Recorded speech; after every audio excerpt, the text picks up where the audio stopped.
I'm here with Christopher Sean, who is my buddy from Days of Our Lives. But we've ended up here today on the bay, actually for a few days, and we were just hanging out between takes, as often happens, and just started shooting the breeze about stuff. And I just thought you had such interesting things to say, so I thought this would be a fun video blog to do.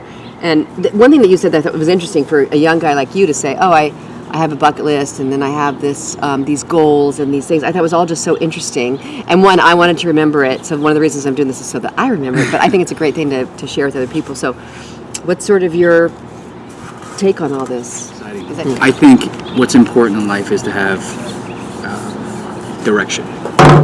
And, every day we have so much at our fingertips with social media, with television, with everything happening around us. It's very easy to lose focus. And so I think it's very important to always have an end goal. So to remind yourself what your goals are daily, weekly, 5 months, your annual, your 3 years, your 5 years. What are your goals? What do you want to hope to achieve? And then shoot for the stars. Worst case scenario, you land on the moon. You're still up there. You're doing great, right? I have goals. I have a vision board. Because in the end, it's you kind of remember. Because I'm a mother, I have to get that please. little thank you. like Chinese food. It's lunchtime. I just don't want you to go through the whole interview with the Okay, go ahead. No, it's fine. But it's I get very distracted myself, and I have goals, and I have my bucket list, and I remember what the intention, the emotion behind what was said to me mostly in life. Not exactly what they were saying, but the emotion behind it. So a vision board essentially are pictures that give you an emotional feeling of what it is that you want. You recognize what it is that you're going for, that you're trying to achieve, and the goals. So the vision is your dream. I want to be on television. I want to be on feature films. I want to be doing action.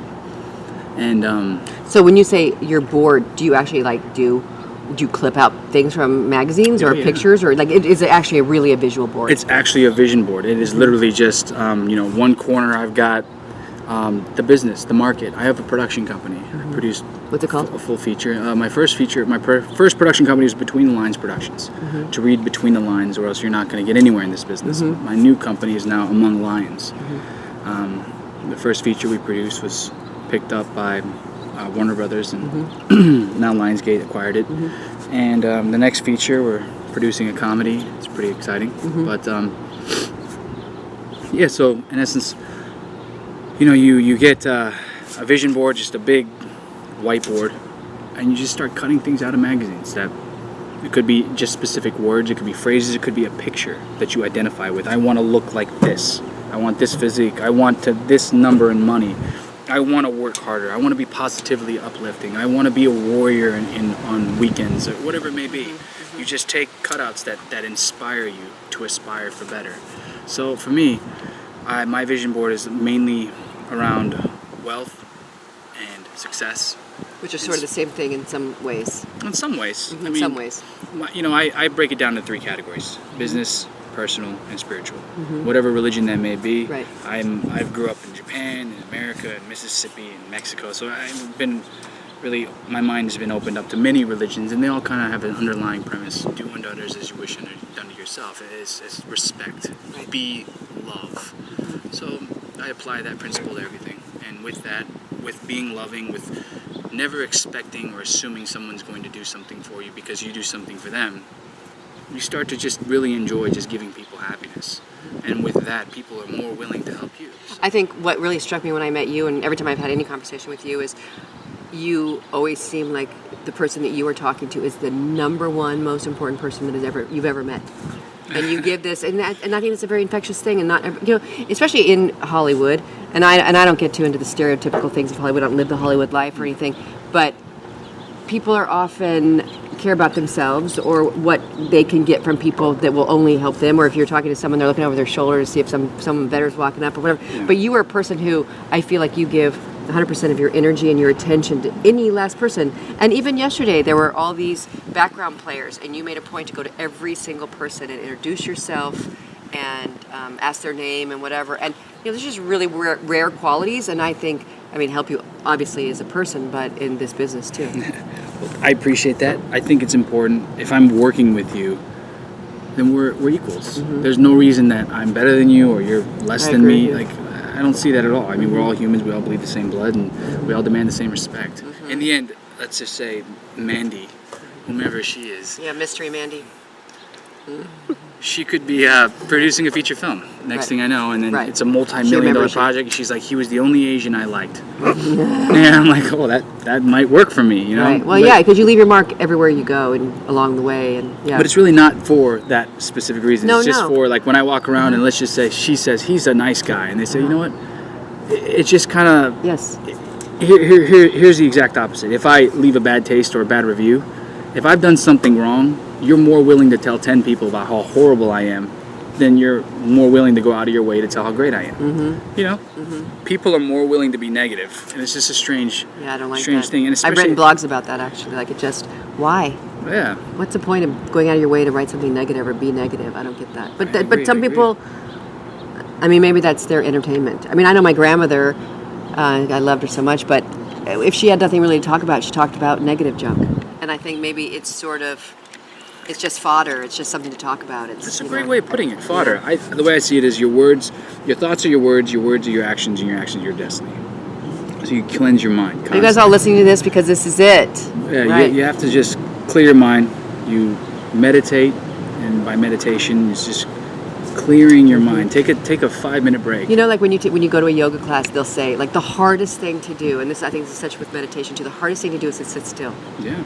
And to just quiet everything. I mean, look at all of us. We're running around. I know that, especially after I've taken a yoga class and I'm just living my normal life, I think, in my normal life, do I ever even take a deep breath? A full cleansing deep breath? We don't. We're all just like, we're all like tight, we're all here. When you take a yoga class, but I mean, it's just sort of a metaphor even, that we're just running and we don't stop the madness. And like that, even if you sit still and sit quiet and just take deep breaths, and even like you're saying, visualize something or have your vision board that you're kind of meditating over or whatever, and sort of set your intention for the day. I mean, it makes a big difference in your life. Absolutely, absolutely. You know, as I said, meditation. You know, when you cleanse your mind, you put yourself in a position where, if your brain is a transmitter receiver, it's a radio. You know, you ever been in a position where you're like, man, I hope John's okay.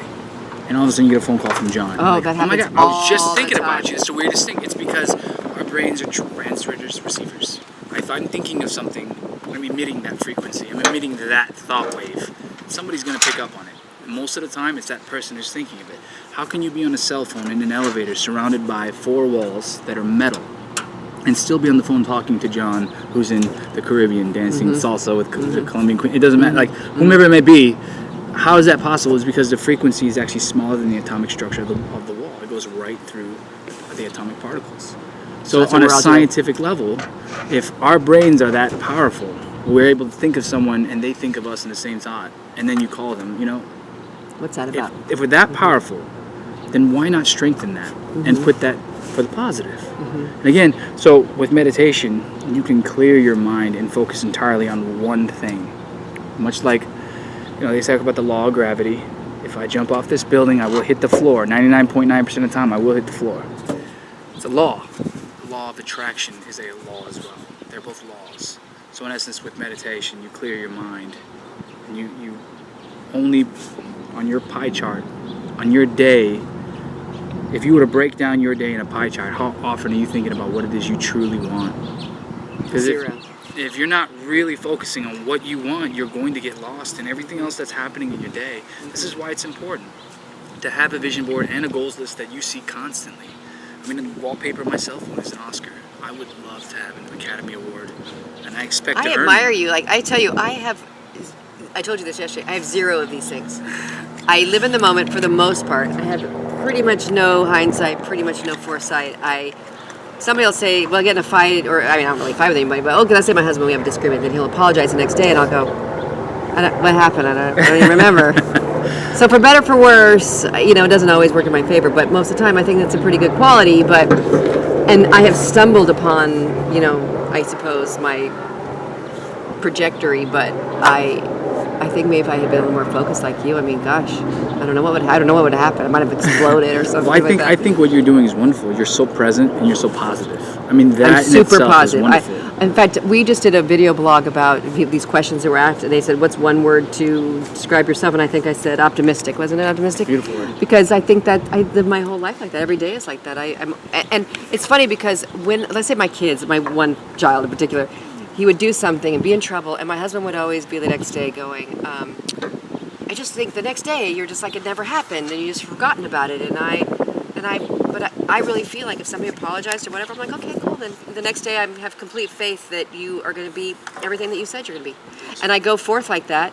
And then when you don't, I'm so like shocked. It's like weird. It's a weird deal, but I'm so shocked that you would do that because you told me that you weren't going to, and I totally believed you. And so It's a beautiful quality. But if you live in the present as you do, and you're optimistic as you are, now imagine if I added these other qualities of yours, if you just knew where you wanted to go, and then rather than oh, you know what, that's wonderful, I want to try that. That's wonderful, I want to. But if you know what you want, you're gonna be like, I want to try that, but I'd rather put a little more time into this. And those baby steps that you're taking, even if they're baby steps, they're still steps in a forward motion towards what it is you want, and you will accomplish that because being positive and optimistic, you're not going to stop yourself from whatever it is you want. Well, since I'm at the absolute midpoint of my life at 55, because I'll be 110 probably, so I'm at the actual midpoint, I think now is a good time to start that.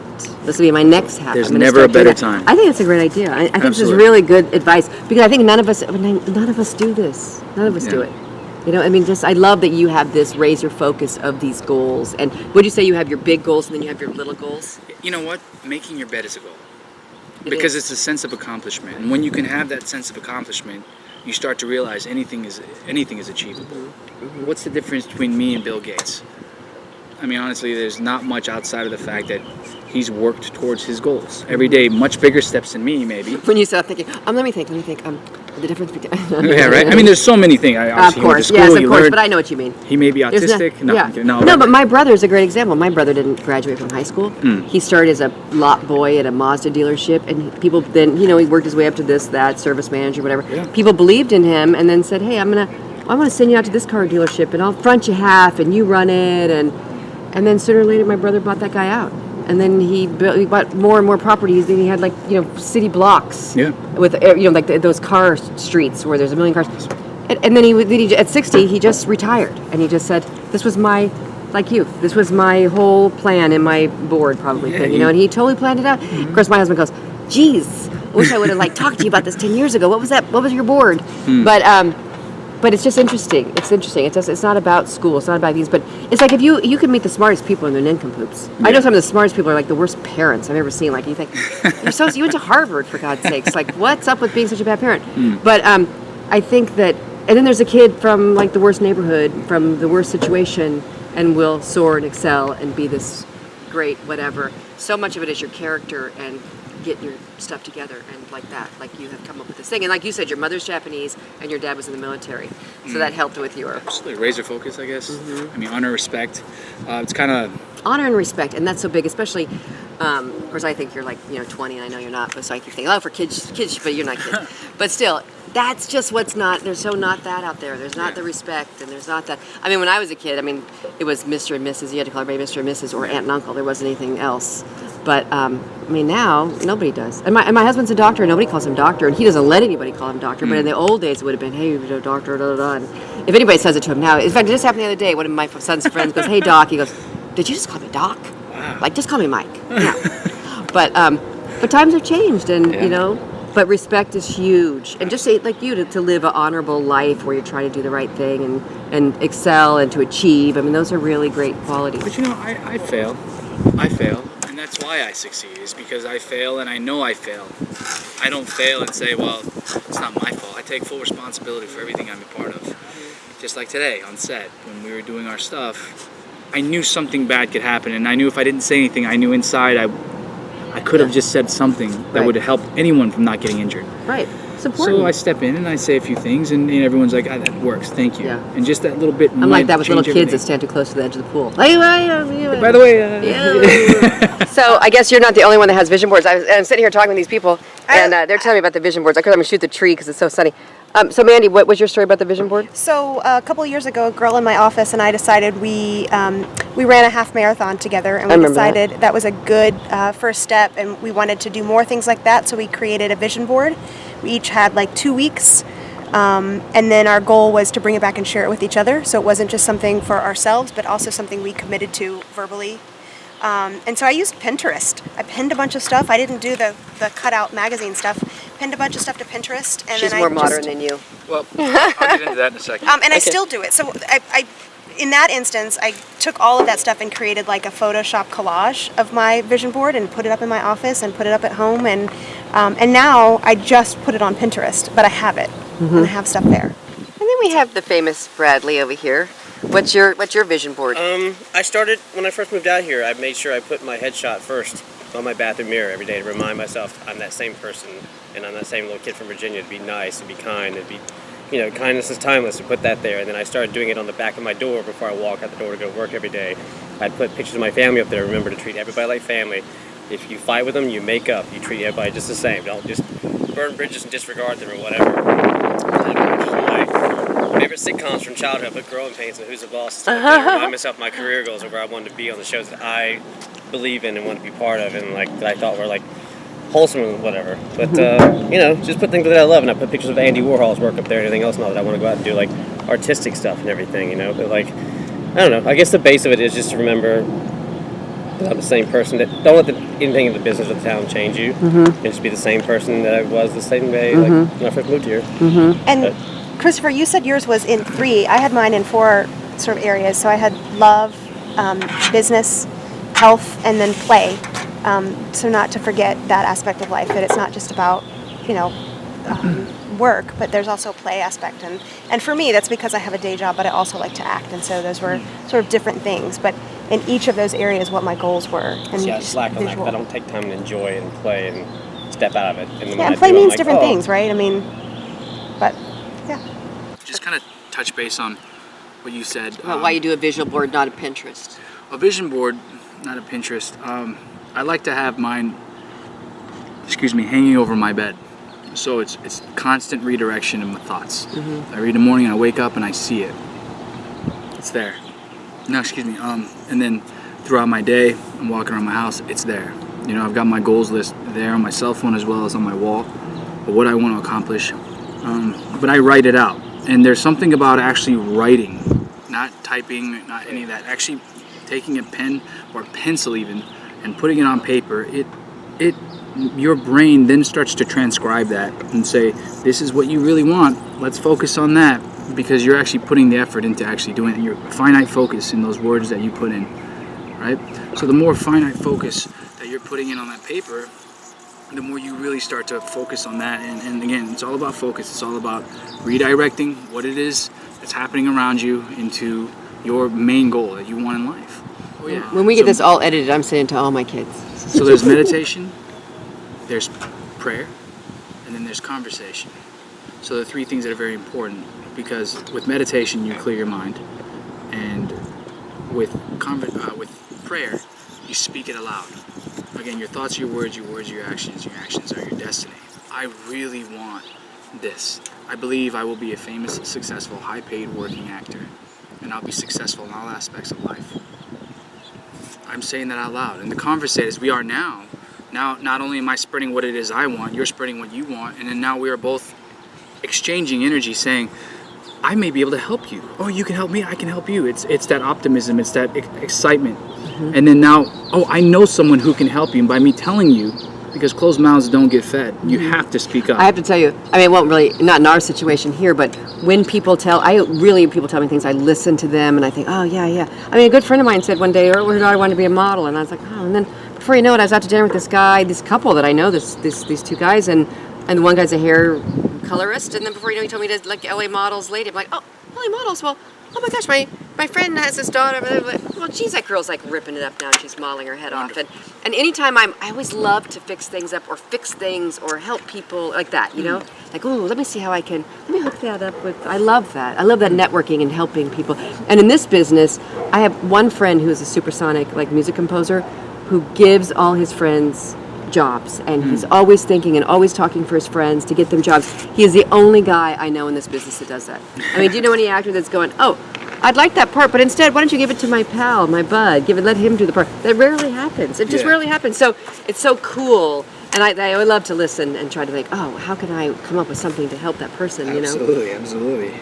I think conversation, and I think what you said too, if you say it out loud, you start to believe it, and you get more confidence because you're starting to believe that. Yeah. It's the same as, if we say, I'm a loser, I'm a shit, I'm a this, I'm a that, or whatever, then that's how our whole day is going too. And if we turn it, I even say to people sometimes, like, if you're feeling sad and blue and horrible, if you force a darn smile on your face, you actually will feel better. Absolutely. But you gotta, you gotta sit there like that, but it is better. Well, there's the thing. I don't know if you've ever. I think it's called what the bleep. Excuse me. What? I mean, God bless you. What the bleep. Sorry. It's a trigger. Yeah. What the bleep. Yeah. One more time. Sneeze. In the blank. It's called What the Bleep Do We Know? Have you seen that? No, at all? I have not. Essentially, what they do is they put 3 bottles of water, and one is labeled "I love you," one is labeled "I hate you," and one is labeled, but it's got nothing written on it. And every day, the person would go to the bottle of water and with complete conviction say, I love you, and complete conviction say, I hate you, and then ignore the last one. And I don't know how many months it was. I remember they took the water, they froze it, they cut pieces of it, and they looked at it under a microscope. Seriously. And when they looked at it in the microscope, it's black. The water crystals, they formed beautiful, from the I love you, they were very beautifully shaped water crystals. And then from the I hate you, they were actually very disformed and deformed water crystals from the I hate you.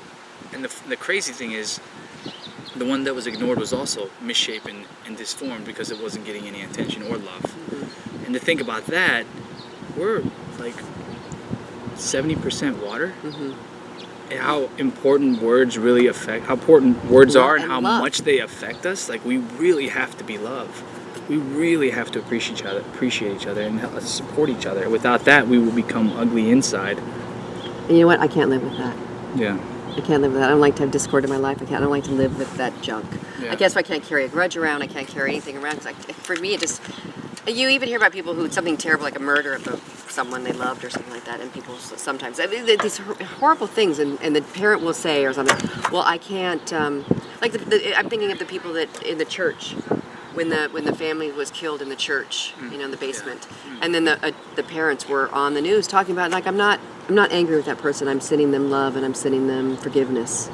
Because they know that's the only way that they can save themselves too, is to forgive. And I kind of feel like that in life. Like, if you hold on to crap, it just, this uglies me up. It ruins my life. I don't want to live like that. Yeah. And people can say, oh, you're brushing it under the rug. It's like, no, I'm not brushing it under the rug. I don't want to have that kind of ugliness in my life. I want to have a kind of a clean thing. Yeah, but I mean, like, how is it brushing under the rug? Because you say, I love them and I just want to be loved and I want to let it go.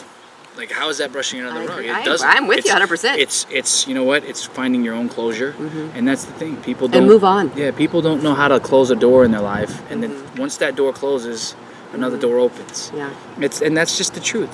Here's a perfect example. I want to raise. I want to raise so bad, and I've got the perfect job. I'm loving my life, and I'm putting positivity out every single day, and I keep saying, I want to raise. It's gonna happen. It's gonna come, and then I get fired.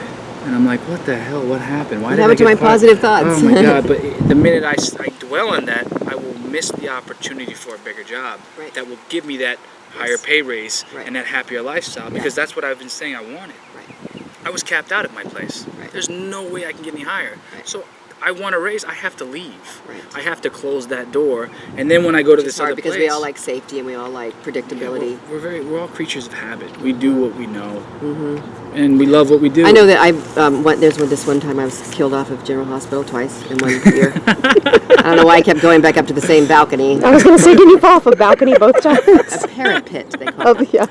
But I don't know why I went back. I mean, I hate to have my head examined, but I remember being so kind of devastated by that, killing me off and whatever.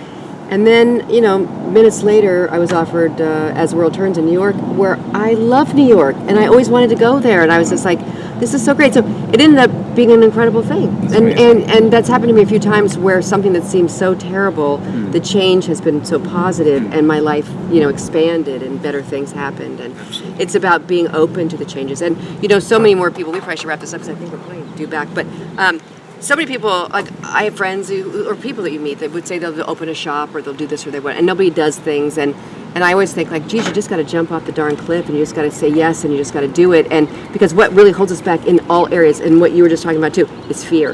And we're all too afraid to change anything and shake it up. And it may be, and we're afraid to be uncomfortable. And when we do that, I swear great things usually happen. If you open yourself up to change, great things happen. There's a perfect saying which encompasses everything you just said. Through uncomfortability comes growth. Yeah. And with that, we're only going to get better. I don't know any person, I can't go to any person and say, have you tried doing something and failed and just given up?